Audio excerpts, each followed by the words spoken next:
С первыми розовыми отблесками рассвета мужчина по имени Майкл вывел по заросшей тропе инвалидную коляску с хрупкой 8-летней девочкой Эмили. Его дорогая одежда контрастировала с холодом, а лицо оставалось безжизненным. Он остановился у заброшенных рельсов недалеко от деревни Риверстоун в стране Лэндвиль, грубо привязал коляску ремнями и прошептал: «Тебя не должно было быть». Эмили дрожала, не в силах закричать. Майкл ушел в тень леса ждать приближающегося поезда. В это же время в конюшне деревни неспокойно металась лошадь Старми вороной масти, всегда привязанная к Эмили. Сторож Джордж пытался ее успокоить, но лошадь вдруг перепрыгнула ограду и понеслась по проселку. Ее будто вело чувство беды. Старми мчалась сквозь поля, чувствуя вибрацию рельс. Поезд был уже близко. Девочка почти теряла сознание, когда из кустов вылетела лошадь. Встав на дыбы, она начала рвать зубами ремни. Один подался, другой сопротивлялся. Когда локомотив был уже в нескольких секундах, Старми из последних сил дернула крепление, коляску сорвало с рельсов, и поезд промчался мимо. Эмили упала на землю. Лошадь накрыла ее собой, трогая мордой, проверяя, жива ли она.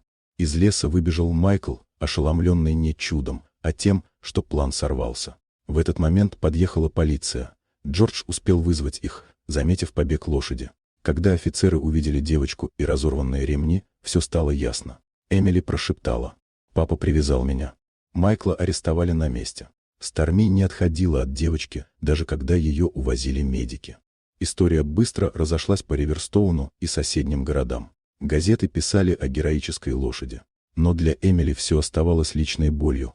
Страх рельс и благодарность к Старми переплетались внутри. Позже к ней пришел Джордж и сказал: «Старми спасала не просто девочку. Она чувствовала, что ты для нее особенная». И словно подтверждая его слова, Старми сама вошла в комнату. Эмили обняла ее за шею, чувствуя возвращающееся спокойствие. Прошли месяцы. Благодаря вниманию и поддержке людей Эмили начала реабилитацию. Врачи работали бесплатно, и девочка впервые получила шанс на улучшение.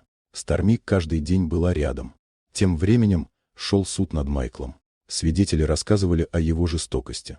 На заседание Эмили пришла с маленькой фигуркой лошади в руках, а Старми по разрешению судьи стояла рядом. Приговор объявили: длительное заключение за попытку убийства. Эмили просто выдохнула, а лошадь мягко коснулась ее плеча. Когда журналисты попытались взять интервью, девочка сказала лишь: «Это не моя история. Это история Старми, которая научила меня жить».